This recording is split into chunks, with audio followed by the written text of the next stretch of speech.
Hi நண்பர்களே, welcome back to my channel. இந்த வீடியோவில் நம்ம பார்க்க போகிறது டெய்லி லைஃப்க்கு யூஸ்ஃபுல்லாக இருக்கிற நிறைய டிப்ஸ் அண்ட் ட்ரிக்ஸ் தான் இதில் போஸ்ட் பண்ணியிருக்கேன். ஸோ வீடியோ தான் ஃபஸ்ட் டைம் பார்க்க வரீங்கன்னா லைக் பட்டன் கிளிக் பண்ணிக்கோங்க. ஹைப் பண்ணுற ஆப்ஷன் புதுசாக ஒன்று வந்திருக்கு, அதையும் கொடுத்துக்கோங்க. சப்ஸ்கிரைப் பண்ணால் பார்த்துருக்கீங்க, மறக்காமல் சப்ஸ்கிரைப் பண்ணிட்டு பாருங்கள். இப்போ வாங்க ஃபஸ்ட்டு டிப் என்னென்னு பார்க்கலாம். ஸோ வீட்டில் இந்த மாதிரி திடீர்னு வந்து பால் காய்ச்சிட்டு இருக்கும்போது அப்படி இல்லைனா குக்கரில் அடிப்பிடிச்சிட்டாலோ ரொம்ப கஷ்டமாக இருக்கும். நம்ம இல்லத்தரசிகள் வந்து ஆல்ரெடி வீட்லேயே நிறைய ஒர்க்கு, என்ன ஒர்க்கு செய்கிறது என்ன ஒர்க்கு செய்யாமல் இருக்குதுன்ற இதில் இந்த அடிப்பிடிச்ச பாக்கிறதுக்கு எக்ஸ்ட்ரா ஒரு ½ hour நம்ம கொடுக்கணுமே நினைக்கும் போது ரொம்ப இதுவாக இருக்கும். இனிமேட்டு அந்த தொல்லை இல்லை, 10 நிமிஷத்துக்குள்ளேயே ஈஸியாக க்ளீன் பண்ணிடலாம். அதுக்கு இன்றைக்கி நான் எடுத்துகிட்டு இருக்கேன் ரெண்டு ரொம்ப இம்பார்ட்டன்ட் இன்க்ரீடியன்ட் என்னென்னா லெமன், அதுக்கப்புறம் இந்த பேக்கிங் சோடா. ஸோ இது ரெண்டு மட்டும் போதுங்க. வேணும்னா உங்களுக்கு கல் உப்புன்னு ஆட் பண்ணிக்கோங்க. மற்றபடி இதில் சிட்ரிக் ஆசிட் லெமன்லேயே இருக்குது அப்படிங்கிறதுனால எக்ஸ்ட்ரா நீங்கள் வந்து சோப் ஆயில் அப்படி இல்லைனா வந்து இந்த பாத்திரம் வளர்க்குற ஜெல்லு, அப்புறம் சில பேர் டிட்டர்ஜென்ட்லாம் போடுறாங்க, டிட்டர்ஜென்ட் பவுடர், அதெல்லாம் எதுவுமே போடாதீங்க. ரொம்ப ஹார்ம்ஃபுல் வந்து நம்மளுடைய பாத்திரத்துக்கு வேண்டாம். ஏன் சொல்கிறோன்னா நம்ம இதை க்ளீன் பண்ணிவிட்டு நம்ம யூஸ் பண்ண போகிறோம். என்ன தான் நம்ம வந்து இதில் திங்ஸ்லாம் ஆட் பண்ணாலும் நிறைய வாட்டி 3-4 தடவை கழுவுறேன் அப்படின்னாலும் ஹார்ம்ஃபுல் இது வந்து நம்ம ஃபுட் எடுத்துகிற பாத்திரத்தில் யூஸ் பண்ணாதீங்க. இது ஒரு ரெக்வஸ்ட்டாக தான் சொல்கிறேன் ஃப்ரெண்ட்ஸ். ஸோ இப்போ வந்து பார்த்திங்கன்னா அந்த லெமனை ஸ்க்வீஸ் பண்ணிவிட்டு அதில் வந்து நார்மல் தண்ணி இல்லைன்னா சுடு தண்ணி கூட ஊற்றிக்கோங்க. நான் நார்மல் வாட்டர் தான் யூஸ் பண்ணியிருக்கேன். அதுக்கப்புறம் தேவையான அளவு அந்த தேவையான அளவு எவ்வளோன்னு கேட்டிங்கன்னா எந்த அளவுக்கு பாத்திரம் அடிப்பிடிச்சிருக்கோ அதுக்கேற்ற அளவுக்கு வந்து நீங்கள் வந்து ஒரு ஸ்பூனோ இல்லை 1/4 ஸ்பூனோ பேக்கிங் பவுடர் போட்டுக்கோங்க. அப்புறம் வந்து கல்லுப்பு இதை போட்டுட்டு நல்லா மிக்ஸ் பண்ணி விட்டுருங்க. நான் இப்போ அடுப்பில் வச்சுருக்கேன். ஜஸ்ட்டு ஒரு 3 நிமிஷம் இருந்தால் போதும். தண்ணி நல்லா கொதிக்க வைக்கணும். அதாவது அதில் பபிள்ஸ் வந்து நல்லா உங்களுக்கு தெரியும் இல்லைங்களா, பபிள்ஸ் வர அளவுக்கு இதுவானா போதும். அது நல்லா கொதிச்சிட்டதுக்கப்புறமா அதை அப்படியே எடுத்து ஓரமாக வச்சுருங்க. நீங்கள் உடனே அதை கீழே ஊற்றிட்டு வாஷ் பண்ணோம் அப்படிலாம் எதுவுமே கிடையாது. அது நார்மல் ரூம் டெம்பரேச்சர் வர வரைக்கும் என்ன பண்ணுங்கள், அப்படியே ஒரு ஓரமாக வச்சுருங்க. போதும், இந்த அளவுக்கு கொதிச்சிடுச்சுங்க.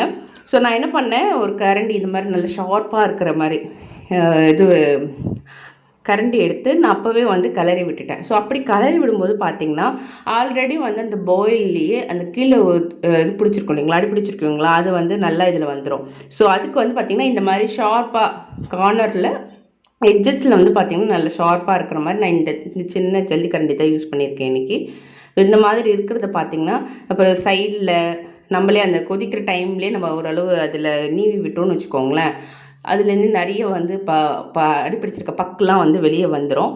இது வந்து நான் உடனே யூஸ் பண்ண போகிறேன் அப்படின்றதுக்காக, ஏன்னா இன்றைக்கி ஈவினிங் இந்த இதை தான் நான் பால் காய்ச்சி ஆகணும், வேறு வழி இல்லை. ஸோ அதனால் நான் இது பண்ணுறேன். இல்லைங்க எனக்கு ஒன்றும் அவசரம் இல்லை அப்படின்னிங்கன்னா நீங்கள் அந்த நல்லா கொதிச்சிட்ருக்கிற தண்ணி ரூம் டெம்பரேச்சர் வர வரைக்கும் அப்படியே ஒரு ஓரமாக எடுத்து வச்சுருங்க. அதுக்கப்புறமா நீங்கள் எடுத்து க்ளீன் பண்ணிங்கன்னா வித்தின் 5 மினிட்ஸ்க்குள்ளே நம்ம வந்து நார்மலில் பாத்திரமா நம்ம வந்து அழகாக அதை க்ளீன் பண்ணிக்கலாம். வேறு எந்த ஹார்ம்ஃபுல் கெமிக்கல்ஸும் இதில் ஆட் பண்ணாதீங்க. அதுதான் என்னோடய கைண்ட் ரெக்வஸ்ட். பாருங்கள், இப்போ நல்ல நார்மல் ரூம் டெம்பரேச்சர் ஆகிடுச்சு வாட்ரு. ஸோ இதை வந்து நம்ம இப்போ கீழே ஊற்றிடலாம். ஊற்றிட்டு இப்போ பாருங்களேன், நான் அந்த கரண்டி வச்சு நல்லா நீவி விட்டதுனால இவ்வளோ தூரம் அதில் இருக்கிற பக்கெல்லாம் அப்படியே அந்த ஹாட் போட்டுருக்க டைம்லேயே நான் க்ளீன் பண்ணதுனால இந்த அளவுக்கு வந்துருச்சு. ஜஸ்ட்டு இதை வந்து பார்த்திங்கன்னா நம்ம வந்து ஸ்க்ரப்பர் போட்டு இப்போ நம்ம வந்து க்ளீன் பண்ண போகிறோம். உங்களுக்கே தெரிஞ்சிருக்கும் பாத்திரம் எந்த அளவுக்கு இருக்குன்ட்டு. நம்ம வந்து ஒரு 1 or 2 டைம்ஸ் க்ளீன் பண்ணாலே போதும். பாருங்கள், ஈஸியாக நம்ம வந்து அடிப்பிடிச்சிருக்க பாத்திரத்தை பக்காவாக க்ளீன் பண்ணி எடுத்துக்கலாம். ஸோ பாருங்கள், இப்போ ரொம்ப நான் ப்ரெஸ் பண்ணிலாம் தேய்க்கல, ஜஸ்ட்டு நான் ஸ்க்ரப்பர் எடுத்து அந்த இடத்துல தேய்ச்சி கொடுத்தாலே அந்த துருவெல்லாம் அப்படியே ஒட்டிட்டு வந்துடுது அந்த ஸ்க்ரப்பருடையே. நான் வந்து இதை வந்து 2 டைம்ஸ் தான் க்ளீன் பண்ணேன் ஃப்ரெண்ட்ஸ். ஸோ எந்த டிப்ஸும் நீங்கள் யூஸ் பண்ணி பாருங்கள். இந்த டிப்ஸ் உங்களுக்கு பிடிச்சிருக்குன்னா ஜஸ்ட்டு ஒரு லைக் கொடுத்துக்கோங்க. ஹைப்புன்னு ஒரு ஆப்ஷன் இருக்குது, அது மாதிரி கொடுத்தீங்க அப்படின்னா என்னோடய சேனல் வந்து ஒரு 4-5 பேருக்கு போகும், கொஞ்சம் வியூஸ் வரும். ப்ளீஸ், அதனால் ஒரு சிஸ்டராக நினச்சி இது கொஞ்சம் பண்ணுங்களேன். இப்போ பாருங்கள், ஒரு வாட்டி க்ளீன் பண்ணது, இப்போ 2வது வாட்டி இன்னொரு வாட்டி க்ளீன் பண்ணிவிட்டு நம்ம வந்து வாஷ் பண்ணிக்கலாம். பாருங்கள், சூப்பராக நம்ம எந்த ஒரு ஹார்ம்ஃபுல் கெமிக்கல்ஸுமே யூஸ் பண்ணாமல் ஜஸ்ட்டு பேக்கிங் நம்ம வீட்டில் இருக்கோம். எப்போவுமே ஆப்பத்துக்கு செய்கிறோம் அப்படின்னும் போது அந்த ஆப்ப வச்சுருப்போம், அண்ட் தென் லெமன் வச்சுருக்கோம். சரி, ஜஸ்ட்டு வீட்டில் இருக்க 2 பொருள் வச்சு நம்ம சூப்பராக வந்து பார்த்திங்கன்னா ஜஸ்ட் எனக்கு இது பண்ணுறதுக்கு மேக்ஸிமம் வந்து ஒரு 10 மினிட்ஸ் தான் ஆச்சு. இந்த மாதிரி நம்ம அழகாக துருப்பிடிச்சிருக்க பாத்திரம் கறி பிடிச்சிருக்க பாத்திரம் எல்லாமே இதே மாதிரி க்ளீன் பண்ணிக்கலாம். இப்போ மோஸ்ட்லி வந்து நம்ம அடுப்பில் வச்சு தான் நம்ம சமையல் செய்கிறோம், இந்த வெளியில் அடுப்பு. ஸோ அப்படி இருக்கும்போது அதில் நிறைய அப்படியே அந்த கருப்பு கருப்பாக பிடிச்சிரும். ஸோ அப்போ வந்து இந்த மாதிரி நீங்கள் முன்னாடியே அந்த லெமன் அதுக்கப்புறம் அந்த ஆப்பு சோடா லிக்விட் கலந்து ஒரு வாட்டர் பேஸ் மாதிரி நீங்கள் ரெடி பண்ணி வச்சுக்கோங்க. அதை போட்டிங்கன்னா அப்படியே சூப்பராக பளபளன்னு பாத்திரம் மின்னிடும். பாருங்கள் எவ்வளோ சூப்பராக வந்து அடி பிடிச்சிருக்க பாத்திரம் இப்போ எவ்வளோ அழகாக புதுசு மாதிரி இருக்குன்னு பாருங்கள். ஓகே, இந்த டிப்ஸ் உங்களுக்கு பிடிச்சிருக்குன்னு நினைக்கிறேன். இப்போ நெக்ஸ்ட் டிப் என்னன்னு பார்க்கலாம். பாருங்கள் ஒவ்வொரு இடத்துல கூட அந்த அடி பிடிச்ச தடயமே இல்லாமல் சூப்பராக வந்திருக்கு. ஓகே ஃப்ரெண்ட்ஸ், இப்போ நெக்ஸ்ட்டு டிப் என்னன்னு பார்க்கலாம். இதுவுமே வந்து பார்த்திங்கன்னா ஒரு க்ளீனிங் ஆக்ஸ். பாருங்கள் இந்த மாதிரி நான் வந்து மாஃப் போட்டுட்ருக்கும்போது எங்கள் வீட்டு வால் இது மாதிரி உடச்சிருச்சு. ஸோ இதை வந்து பார்த்திங்கன்னா இந்த மாதிரி நம்ம வீட்டில் இருக்கிற கட்டப்பை ஸ்டிக்கு யூஸ் பண்ணி எப்படி வந்து நம்ம இதை வந்து மறுபடியும் அகெயின் யூஸ் பண்ணுற மாஃபாக மாற்றலாம் அப்படிங்கிறது தான் இந்த டிப்பில் பார்க்க போகிறோம். ஃபஸ்ட்டு இதை ரெண்டாக வந்து இருக்கிறத கொஞ்சோண்டு தான் ஒட்டிகிட்டு இருக்கு, அதை கூட நீங்கள் பிரிச்சுருங்க, தப்பில்லை. அதுக்கப்புறம் பார்த்திங்கன்னா 2 ஸ்டிக்கு யூஸ் பண்ணோம். அந்த கட்டப்பை ஸ்டிக்கு, மூங்கில் ஸ்டிக் இருக்கு இல்லைங்களா, அந்த ஸ்டிக்கு சொல்கிறேன். இப்போ நிறைய கட்டப்பையில் வந்து பிளாஸ்டிக் ஸ்டிக் தான் வருது, ரோல் மாதிரி இருக்குது. இந்த மாதிரி மூங்கில் ஸ்டிக்கு இதுக்குள்ளே வச்சுருங்க. ஒரு ஸ்டிக்கு வைக்கலாமே, ஏன் 2 ஸ்டிக்கு வைக்கிறீங்க அப்படின்னு கேட்டிங்கன்னா, ஒரு ஸ்டிக்கு வச்சா உள்ளே ஓடிடும். அதனால் உள்ளே ஒன்று ஓடிச்சுன்னா கூட 2வது ஸ்டிக் வந்து கரெக்டாக இந்த கட்டான இடத்துல உங்களுக்கு 2 இந்த வெளியில் இருக்கிற லேயர் இருக்குது இல்லைங்களா, இரும்பு லேயர், அது 2த்தையும் ஜாயின் பண்ணுறதுக்கான கட்டை தான் அது. ஸோ அது உங்களுக்கு சப்போஸ் கொடுக்கும், அது உள்ளே வந்து ஒரு சப்போர்ட்டிவாக இருக்குன்றதுக்காக தான் அந்த கட்டையை கொடுத்துட்டு அது உள்ளே வச்சிடும். அதுக்கப்புறமா இது 2த்தையும் வந்து பார்த்திங்கன்னா இது வந்து இந்த இடத்துல மோஸ்ட்லி நம்ம கை வச்சு மாஃப் போடுவோம். ஸோ அதனால் நம்ம கை குத்தாமல் இருக்கணும் அப்படின்றதுக்காக இந்த மாதிரி நம்ம ஏதாவது ஒரு கனமான பாத்திரம், பாத்திரன்ட்ட கனமான அந்த இது அடிப்பாங்க இல்லைங்களா, சுத்தியல் வச்சு இந்த மாதிரி கை குத்தாமல் இருக்கிறதுக்காக நல்லா அடிச்சுக்கிறோம். அது வந்து அந்த ஸ்டிக்கை வந்து இது பண்ணி பேலன்ஸ் பண்ணி ஃபுல்லாக அந்த இதுவெல்லாம் அதோட நல்லா அடிச்சிட்டதுக்கப்புறமா நம்ம வந்து ஒயர் யூஸ் பண்ணுறோம் இல்லைங்களா, டேப்பு. இது வந்து ஜஸ்ட்டு 10 ருபீஸ் தான். இந்த டேப் ஆல்ரெடி வீட்டில் இருந்தது, நான் அதனால் அப்படியே யூஸ் பண்ணியிருக்கேன். ஸோ எந்த இடத்துல நம்ம 2 அந்த இரும்பையுமே நல்லா அடித்து இது பண்ணுவோம், அதுக்கு மேலே நம்ம கை வந்து உறுத்தாமல் இருக்கணுன்றதுக்காக ஃபுல் சப்போர்ட்டுக்காக இது என்ன பண்ணுறேன், ஒரு 2 டைம்ஸ் ஆர் 3 டைம்ஸ் லேயராக நம்ம வந்து என்ன பண்ணிக்கிறோம், இந்த டேப் வச்சு ஒரு அடி அடித்து ஃபுல்லாக கவர் பண்ணிட்டோம் அப்படின்னு வச்சுக்கோங்களேன். இந்த மாஃப் வந்து நம்ம அகெயின் யூஸ் பண்ணலாம், எப்பயும் போல் நல்லாவே இருக்கும். ஸோ இந்த மெத்தட் யூஸ் பண்ணுங்கள். மோஸ்ட்லி வந்து பார்த்திங்கன்னா மாஃப் வந்து நல்லாயிருக்கும், கீழே போடுற மாஃப் வந்து நல்லாயிருக்கும். ஆனால் இது உடஞ்சிரும். அப்போ நம்ம என்ன பண்ணுவோம், திடீர்னு வந்து புதுசாக மாற்றணும், இல்லைன்னா அந்த உடஞ்ச பொருளோடையே அந்த அந்த அந்த பொருளை வச்சு ஒரு 2 மாதம் ஓட்டுவோம். ஸோ அந்த மாதிரி பண்ணாமல் அது கை குத்திக்கும், அதனால் வந்து வேண்டாம். இப்போ ட்ரை பண்ணி பாருங்களேன். பாருங்கள், நான் அது குத்திட்டுக்கு அப்புறமா மாஃப் போட்டு காட்டுறேன் உங்களுக்கு எப்படி வருது பாருங்கள். நல்லாவே இருக்குது. ரொம்ப ஃபோர்ஸ்ஃபுல்லாக அமுக்காமல், ஃபோர்ஸ்ஃபுல்லாக நம்ம இது மாதிரி ஸ்லாண்டிங்காக யூஸ் பண்ணாமல் நார்மலாக நீங்கள் அழுத்தம் கொடுத்து தேய்ச்சிங்கன்னா உங்களுக்கு வந்து இன்னுமே இந்த மாஃப் வந்து உங்களுக்கு லைஃப் வரும். நெக்ஸ்ட்டு வந்து டிப் வந்து பார்த்திங்கன்னா சேம் அதே மாதிரி தான், அந்த டேப் யூஸ் பண்ணி தான் இன்னொரு நெக்ஸ்ட் அகைன் ஒரு டிப் பார்க்க போகிறோம். ஸோ இது வந்து பார்த்திங்கன்னா நம்ம மொபைல் சார்ஜர் ஒயர் மோஸ்ட்லி போடும் மொபைல் வந்து பார்த்திங்கன்னா ஒரு 6 மந்த்ஸ்க்கு மேலே இந்த மாதிரி எங்கள் வீட்டில் குட்டீஸ்லாம் வேறு இருக்காங்களா, ஸோ அந்த இடத்த மட்டும் அழகாக பிரிஞ்சுட்டு வந்துடும். அப்போ வந்து நம்ம புதுசு வாங்கிறதுக்கு பதிலாக இந்த டிப்பு நீங்கள் யூஸ் பண்ணிங்கன்னா இன்னும் எக்ஸ்ட்ரா ஒரு 3 மாதத்துக்கு நம்ம இதே சார்ஜர் ஒயரை யூஸ் பண்ணலாம். ஸோ ஃபஸ்ட்டு இந்த இது சொல்லியிருந்தேங்களா, ஒயருக்கு பேஸ்ட் பண்ணுற டேப் யூஸ் பண்ணி நான் வந்து என்ன பண்ணுறேன், நல்லா டைட்டாக ரோல் பண்ணிக்கிறேன். இது வந்து ரொம்ப முக்கியங்க. நம்ம வந்து இது எலக்ட்ரானிக் சாதனம்ன்றதுனால ஃபஸ்ட்டு வந்து டேப் போட்டு பேஸ்ட் பண்ணிவிட்டு அதுக்கப்புறமா உங்கள் வீட்டில் ஏதாவது நல்லா தடியாக இருக்கிற ஒயர்னால் இன்றைக்கி வந்து உள்ளன் த்ரெட் யூஸ் பண்ணியிருக்கேன். நீங்கள் வந்து நல்லா கனமாக இருக்கிற ஏதாவது ஒரு த்ரெட் யூஸ் பண்ணி நம்ம அதை வந்து இந்த டேப் ஃபுல்லாக சுற்றிருக்கோம் இல்லைங்களா, அந்த இடத்துல நம்ம வந்து அந்த த்ரெட்டை யூஸ் பண்ணி இந்த டேப்பை இன்விசிபிள் ஆக்க போகிறோம். அது ஏன் ஆக்க போகிறோம் அப்படின்னு பார்த்திங்கன்னா, அது இன்னொரு 2வது உங்களுக்கு ஒரு ப்ரிகாஷன் மாதிரி இருக்கும். ஸோ அது மாதிரி இருக்கிறதுனால நம்ம அந்த இதுவாக இருக்குது, இப்போ டேராக இருக்கிற அந்த ஒயர் வந்து பார்த்திங்கன்னா உங்களுக்கு வந்து ஒரு மேக்ஸிமம் சின்ன பசங்க இருந்தாலும் அந்த இது நோண்டாமல் இருக்கிறதுக்காக தான் இந்த 2 லேயர் போடுறோம். ஸோ இப்போ நான் வீடியோவில் காட்டுற மாதிரி இந்த ஒயர் இப்படி 2ஆக ஃபோல்ட் பண்ணிக்கோங்க. இந்த மாதிரி த்ரெட் அப்படி 2ஆக ஃபோல்ட் பண்ணிவிட்டு நல்லா டைட்டாக சுற்றிக்கோங்க. இப்படி நல்லா சுற்றிட்டக்கப்புறமா அந்த டேப் போட்டு ஒட்டியிருக்கோம் இல்லைங்களா, அந்த இடம் ஃபுல்லாக கவர் ஆனதுக்கப்புறமா இப்படி போட்டு நல்லா இப்படி இழுத்து இந்த சைடு ஒரு இழு, இந்த சைடு ஒரு இழு, நல்லா இப்படி டைட்டாக இழுத்துட்டிங்கன்னா அவ்வளோதான். இதுக்கப்புறமா இது வந்து ரிமூவ் ஆகாது. நம்ம எக்ஸஸ் ஒயரை கட் பண்ணிக்கலாம். ஸோ இப்படி ஒரு தடவை கவர் பண்ணிவிட்டு நீங்கள் யூஸ் பண்ணி பாருங்களேன். உங்களுக்கு வந்து சார்ஜர் ஒயர் உங்களுக்கு சேஃபாக இருக்கும். குழந்தைங்க நமக்கு தெரியாமல் ஏதாவது உடைச்சிட்டா கூட எதுவும் பெரிய இஷ்யூஸ் ஆகாது. ஸோ நெக்ஸ்ட்டு டிப் என்னென்னு பார்க்கலாம் வாங்க. இப்போ நம்ம வந்து வீட்டில் இருக்காங்க பிள்ளைங்க, அடிக்கடி ரெஸ்ட் ரூம் போவாங்க. ஸோ இந்த மாதிரி நார்மல் இது போட்டிங்கன்னா அது சீக்கிரமாகவே வந்து வெட் ஆகிடும். அதை அவாய்ட் பண்ணுறதுக்கோசரம் நம்ம வேறு ஒரு டிப்பு, பழைய தலைக்காணி உரையை வச்சு நம்ம இப்போ ஒரு டிப்பு பார்க்க போகிறோம். இதுக்கு வந்து இந்த மாதிரி ரைஸ் பேக் எடுத்துக்கோங்க. இந்த ரைஸ் பேக்கில் வந்து பார்த்திங்கன்னா உங்களுக்கு வந்து ரொம்ப ஈஸியாகவே வந்து தண்ணி தண்ணி இதுவும் ஆகாது, கீழே சறுக்கிட்டு போக மாட்டோம். அதுக்காக தான் இப்போ இந்த தலைக்காணி உரைக்குள்ள ரைஸ் பேக்கை போட்டுட்டு இதை வந்து பார்த்திங்கன்னா நம்ம ரெஸ்ட் ரூம் யூஸ் பண்ணுறோம் இல்லைங்களா, அதுக்கு கீழே இந்த மேட்டு மாதிரி யூஸ் பண்ணிக்கோங்க. ஸோ இப்படி பண்ணுறதுனால வந்து பார்த்திங்கன்னா எவ்வளோ தான் பசங்க வந்து விளையாடிட்டு தண்ணி ஆக்கிட்டு இருந்தாலும் உங்களுக்கு வந்து அவங்க கீழே சறுக்க மாட்டாங்க. ஒரு கிரிப்னஸ்க்காக தான் நம்ம என்ன பண்ணுறோம், இந்த ரைஸ் பேக்கை உள்ளே வச்சுட்டு நம்ம இதை வந்து அப்படியே யூஸ் பண்ணுறோம். ஸோ நம்ம தூக்கி போடுற தலைக்காணி உரையை இந்த மாதிரி ஒரு புதுசாக யூஸ் பண்ணி பாருங்களேன். அதுக்கும் நம்ம ஒரு லைஃப் கொடுத்த மாதிரி இருக்கும்.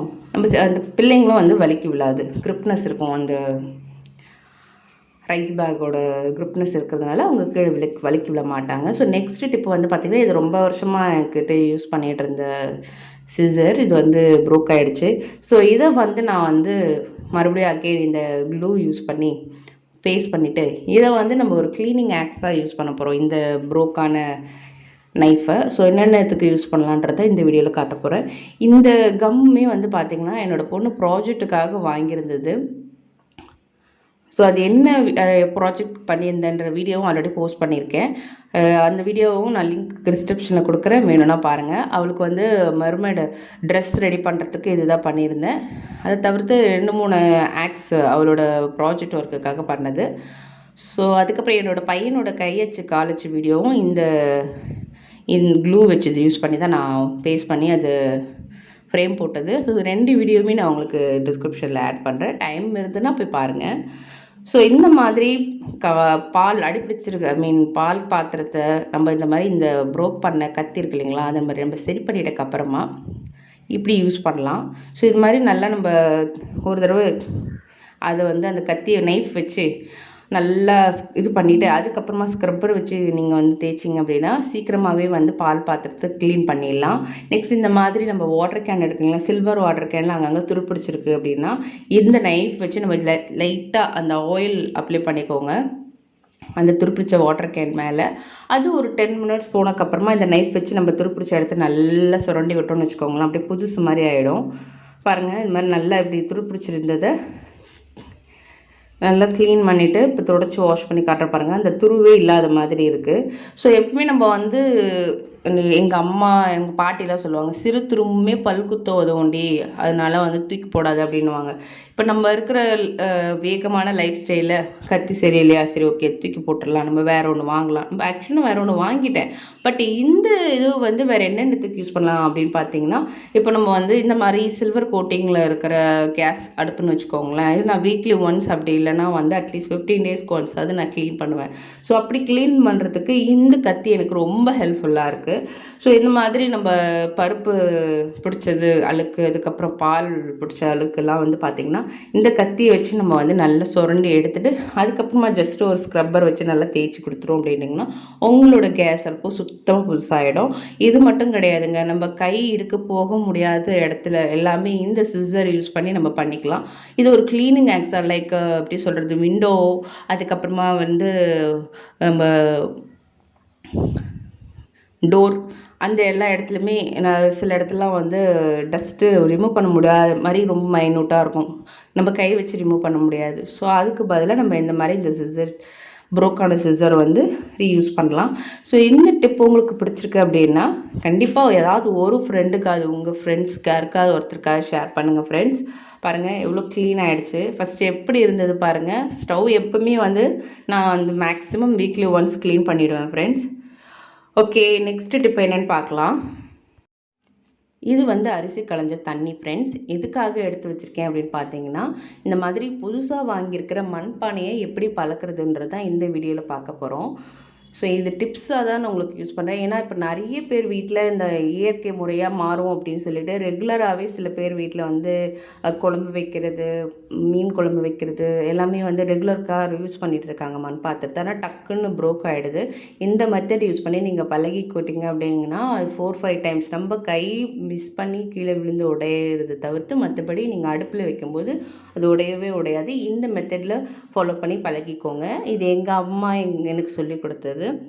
இதுக்கு வந்து பார்த்திங்கன்னா என்றைக்கு நீங்கள் வீட்டில் இட்லி அரிசி அந்த மாதிரி ஊற வைக்கிறீங்களோ அப்போ உங்களுக்கு நிறைய இந்த மாதிரி அரிசி களைஞ்ச தண்ணி கிடைக்கும். நான் இன்றைக்கி 3 பானை வச்சுருக்கேன். ஸோ 3 நாளாக நான் இதை ஊற வச்சுருக்கேன் ஃப்ரெண்ட்ஸ். 3 டேஸுமே வந்து புது தண்ணி தான் மாற்றணும். முதல் நாள் பிடிச்ச தண்ணியிலே 3 நாள் ஊற வைக்கக்கூடாது. அரிசி களைஞ்ச தண்ணி நம்ம வந்து டெய்லி ரெகுலராக இது சாதம் வடிப்போம் அந்த மாதிரி யூஸ் பண்ணும்போது அந்த களைஞ்ச தண்ணியை அப்படியே இது பண்ணி கலெக்ட் பண்ணி இதில் மாற்றி வச்சுருக்கேன். என்னால் 3 நாள் முடியாது ஃப்ரெண்ட்ஸ் அப்படின்னு நீங்கள் சொல்கிறீங்க அப்படின்னா என்றைக்கு வாங்கிட்டு வரீங்களோ அன்றைக்கி ஃபஸ்ட்டு டே மட்டுமாவது அந்த அரிசி கலந்த தண்ணியில் குறைஞ்சது ஒரு 5 மணி நேரமாவது ஊறணுங்க. ஏன் அதை நம்ம ஊற வைக்கிறோன்னா அப்போ தான் அந்த பாத்திரத்தில் என்ன தான் வந்து பார்த்திங்கனாலும் அது ஒரு மண் பாத்திரம் இல்லைங்களா? ஸோ அதில் வந்து நிறைய தூசு தும்பு குட்டி குட்டியாக பார்ட்டிகல்ஸ் இருக்கும் ஒட்டாமல். அது வந்து அவங்க பேக் பண்ணியிருக்கும்போது சம்டைம்ஸ் இதுவாகாமல் இருக்கும். ஸோ நம்ம அதெல்லாம் வந்து அந்த ஃபுல்லாக வெளியே ஏற்றணுன்றதுக்காக தான் நம்ம இந்த அரிசி கலந்த தண்ணியில் ஊற வைக்கிறோம். ஸோ அப்படி ஊற வைக்கும்போது உங்களுக்கு இந்த அரிசி கலந்த தண்ணியில் ஒரு சார்ஜுன்ற ஒரு இது இருக்குது இல்லைங்களா? அந்த சத்துனால அது தேவையில்லாததில் இதில் ஒட்டிக்கும், எடுத்து வெளில வந்துடும். அதுக்கப்புறமா நம்ம வீட்டில் யூஸ் பண்ணுற சபீனா சாம்பல் கிடச்சா ரொம்ப பெஸ்ட்டு. ஸோ அதை வச்சு நம்ம வந்து ஒரு 2-3 தடவை நல்லா வாஷ் பண்ணிக்கலாம். இது வந்து என்னங்க இவ்வளோ ப்ரொசீஜர் சொல்கிறீங்கன்னு யோசிக்காதீங்க. இப்படி பண்ணால் அவங்களுக்கு வந்து 10-15 வருஷம் கிட்ட கூட நம்ம இந்த இது யூஸ் பண்ணலாம். எங்கள் மாமியார் எங்கள் அம்மாலாம் வந்து பார்த்திங்கன்னா பானையை வந்து அவ்வளோ வருஷம் வச்சுருப்பாங்க. அது எப்படின்னே தெரியல. நம்ம இப்போ ஈஸியாக டக்குன்னு உடச்சிரும். 2வது இன்னொன்று புதுசாக வாங்கிடுறோம். பட் வந்து நம்ம அந்த பொறுமை நம்மளுக்கும் இருந்ததுன்னா நம்மளும் இந்த மாதிரி பழகி வச்சிட்டோம்னு வச்சுக்கோங்களேன், மினிமம் குறைஞ்சது ஒரு 5-6 வருஷமாக நம்ம யூஸ் பண்ண மாட்டோமா அப்படின்ற ஒரு எண்ணம் தான். சரி, ஓகே. இப்போ நல்லா க்ளீன் பண்ணியாச்சு. ஒன்ஸ் இது நல்லா க்ளீன் பண்ணக்கப்புறமா நல்லா குளிர்ந்த வாட்டரை வந்து இதில் ஃபில் பண்ணி நம்ம என்ன பண்ண போகிறோம் அப்படின்னு பார்த்திங்கன்னா அடுப்பில் வைக்க போகிறோம். அடுப்பில் வச்சு அந்த தண்ணி நல்லா கொதிக்கணும். ஸோ நம்ம வந்து என்ன தான் அந்த அரிசி கலந்த தண்ணியில் 3 நாள் ஊற வச்சுருந்தாலும் என்ன தான் நம்ம வந்து போட்டு நல்லா வாஷ் பண்ணிவிட்டு சபீனா பவுடர் போட்டு வாஷ் பண்ணியிருந்தாலும் அங்கங்கே ஒட்டிகிட்டு தான் இருக்கும். அதை வந்து நம்ம நல்லா ஹாட் வாட்டரில் இருக்கிற இன்னும் கொஞ்சம் நல்லா ஏதாவது ஒட்டிகிட்டு இருந்தாலும் தூசு தும்மையாக அதுலேருந்து நம்ம ரிமூவ் பண்ணிக்கலாம். ஒன்ஸ் நம்ம ஹாட் வாட்டர் வச்சுட்டு அந்த தண்ணியை எதுக்குமே யூஸ் பண்ணாதீங்க, கீழே ஊற்றிடுங்க. ஸோ அந்த ஹாட் வாட்டர் கீழே ஊற்றிட்டக்கப்புறமா பானையை நல்லா காய வச்சுட்டு வெயிலையோ இல்லை வீட்டில் ஃபேன் காற்றுலையோ காய வச்சுட்டக்கப்புறமா கொஞ்சோண்டு நல்லெண்ணெய் எடுத்து ஃபுல்லாக நம்ம அப்படியே ஒரு கோட்டிங் கொடுத்து உள் லேயரில் நம்ம வந்து தடவி கொடுத்துட்டோம் அப்படின்னா நார்மல் மண் பாத்திரங்க இது. அதுக்கு இந்த மெத்தட் பண்ணணும். பாருங்கள், இது நல்லா காஞ்சிருச்சு, உங்களுக்கே தெரியும் பாருங்கள். இப்போ இந்த தண்ணியை கீழே ஊற்றிட்டு நம்ம வந்து நல்லெண்ணெய் வச்சு என்ன பண்ண போகிறோம் அப்படின்னு பார்த்தீங்கன்னா ஒரு கோட்டிங் கொடுத்துட போகிறோம். ஸோ அப்படி கொடுத்துட்டு நம்ம எடுத்து வச்சிட்டோம்னு வச்சுக்கோங்க, கவுத்தி வச்சிட்டோம்னா அதுக்கப்புறம் நம்ம எப்போ வேணாலும் நம்ம இதுக்கப்புறம் இது ஃபுல்லாக பழகியாச்சு, நம்ம எப்போ வேணாலும் நம்ம யூஸ் பண்ணிக்கலாம். நார்மல் பாத்திரம் மாதிரி யூஸ் பண்ணிக்கலாம். பாருங்கள் எவ்வளோ ஹீட்டாக இருக்குது பாருங்கள் அந்த தண்ணி. அதில் வந்து நம்ம ஃபஸ்ட்டு வீடியோவில் பார்க்கும்போது இது கொதிச்சிச்ச மாதிரியே தெரியல இல்லைங்களா? ஆனால் நல்லா காஞ்சிடுச்சு தண்ணி. இப்போ நம்ம வந்து ஃபுல்லாக ஒரு கோட்டிங் கொடுத்துக்கலாம். நான் வீடியோக்காக உடனே நான் அதில் கோட் கொடுக்குறேன், ரொம்ப சூடாக இருந்ததுங்க. நீங்கள் கொஞ்சம் பானை ஆறுனக்கப்புறமாவே கோட்டிங் கொடுத்துக்கோங்க. இந்த மாதிரி உள்ளே கோட்டிங் கொடுத்துட்டிங்க அப்படின்னா நம்ம இதை எடுத்து வச்சிடலாம். இது வந்து கல்சட்டி. இதுக்கு வந்து பார்த்திங்கன்னா எல்லா மெத்தடுமே ஒரே மாதிரி தான்.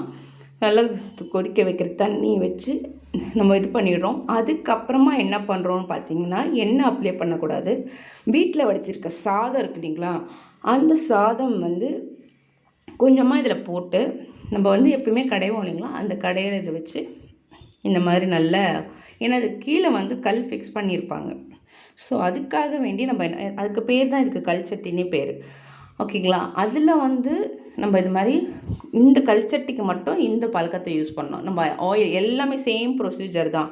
3 நாள் அந்த கலைஞ்சு போனது அரிசி கலைஞ்ச தண்ணியில் ஊற வைக்கிறதுலேருந்து க்ளீன் பண்ணிவிட்டு அடுப்பில் வச்சு கொதிக்க வைக்கிறது எல்லாமே ஒரே ப்ரொசீஜர் தான். கடைசியாக நம்ம ஆயில் அப்ளை பண்ணாமல் இந்த மாதிரி நம்ம வந்து ரைஸ் வச்சு கொஞ்சம் நல்லா எல்லா இடத்துலையும் மத்து குளிச்சு நல்ல கடையிற அந்த அரிசி நல்லா கடைஞ்சி எடுத்துக்கணும்.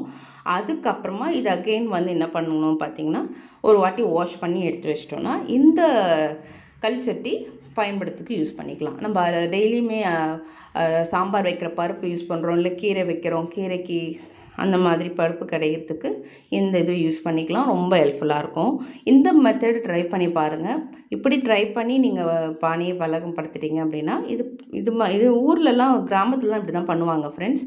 ஸோ இப்படி நீங்கள் பழக்கம் பண்ணி வச்சுக்கிட்டிங்கன்னா குறைஞ்சது ஒரு 5 வருஷம் வரைக்குமாவது நம்மளுக்கு வந்து நம்ம யூஸ் பண்ணுற ரொம்ப வேகமாக தடால்தலையே யூஸ் பண்ணாமல் இருந்தீங்க அப்படின்னா இது வந்து நம்ம 5 இயர்ஸ் கிட்ட வரைக்குமாவது யூஸ் பண்ணி எங்கள் வீட்டில் கல்சட்டி வந்து ரொம்ப வருஷக்கணக்காக வச்சுருக்காங்க. குறைஞ்சது ஒரு 2-3 வருஷமாவது நம்ம மெயின்டைன் பண்ணோம் இல்லைங்க. ஒரு பொருள் வாங்குகிறோன்னா எல்லாமே இப்போ வந்து பார்த்திங்கன்னா காஸ்ட்லியாக தான் இருக்குது. நம்ம கரெக்டாக மண்சட்டியை வந்து அந்த பொங்கல் டைமில் தான் வாங்குவோம். அப்போது வந்து ஒரு சின்ன பொங்கல் பானையே வந்து பார்த்திங்கன்னா 75 ருபீஸ் சொன்னாங்க. ஸோ நம்ம அவ்வளோ காசு கொடுத்து வாங்குகிறோம். இதெல்லாம் வந்து 150 ருபீஸ் சொன்னாங்க. கல்சட்டி வந்து 200 சொல்லி நான் வந்து அதுக்கப்புறம் 150க்கு கேட்டு வாங்கினேன். ஸோ அதனால் பார்த்திங்கன்னா இங்கே பாருங்கள், இந்த மாதிரி என்கிட்ட நான் நிறைய மண் பாத்திரம் யூஸ் பண்ணுறேன். ஸோ இப்போ நான் க்ளீன் பண்ணது இந்த 2-3 பாத்திரம் தான். அந்த 2 பாத்திரம் ஆல்ரெடி யூஸ் பண்ணிட்டு தான் இருக்கும். ஸோ உங்களுக்கு இந்த வீடியோ பிடிச்சிருக்கும்னு நினைக்கிறேன். பிடிச்சிருக்கு அப்படின்னா லைக் பண்ணி கிளிக் பண்ணி வச்சுக்கோங்க. இது வரைக்கும் என்னோட சேனல் சப்ஸ்கிரைப் பண்ணாமல் பார்த்துட்டிங்கன்னா சப்ஸ்கிரைப் பண்ணிக்கோங்க. தேங்க்யூ ஃபார் வாட்சிங்.